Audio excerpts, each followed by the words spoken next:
As companies begin their journey into the cloud, some find that the cloud journey is quite expensive. There's a lot of different pitfalls, there's a lot of options, and you can quickly lose your track of where you are, and your costs can spiral out of control. One example, it could be that you're starting with a small e-commerce application, and it may only require a few services at first. But then as you begin to grow, your developers start asking for more resources, more scaling, more of the serverless functions that are available these days in the cloud. And so the costs quickly spiral out of control.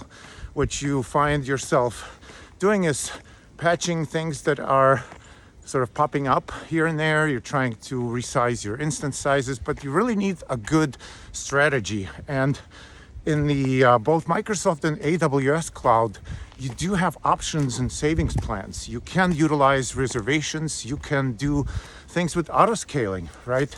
You don't have to necessarily follow the regular approach, which I find a lot of people doing these days, where they basically engage in cloud provider. They don't fully secure or understand all the services. In AWS world, there are lots and lots of features. So you kind of have to be aware of all those features and whether you actually need them or not, right?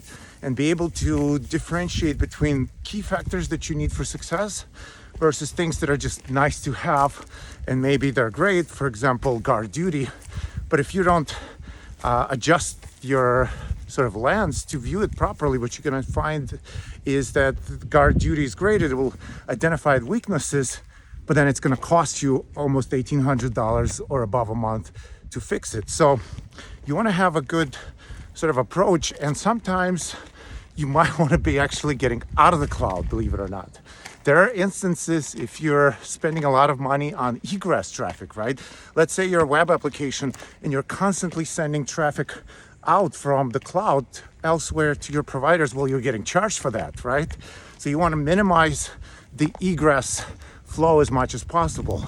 Another example, if you're monitoring your services using Datadog or New Relic or even just a homegrown application, what you will find is that, again, it sends a lot of data in and out, and you want to control that data, right? You want to make sure you understand your data flow points, you understand where you can cut corners and understand where you can apply different techniques.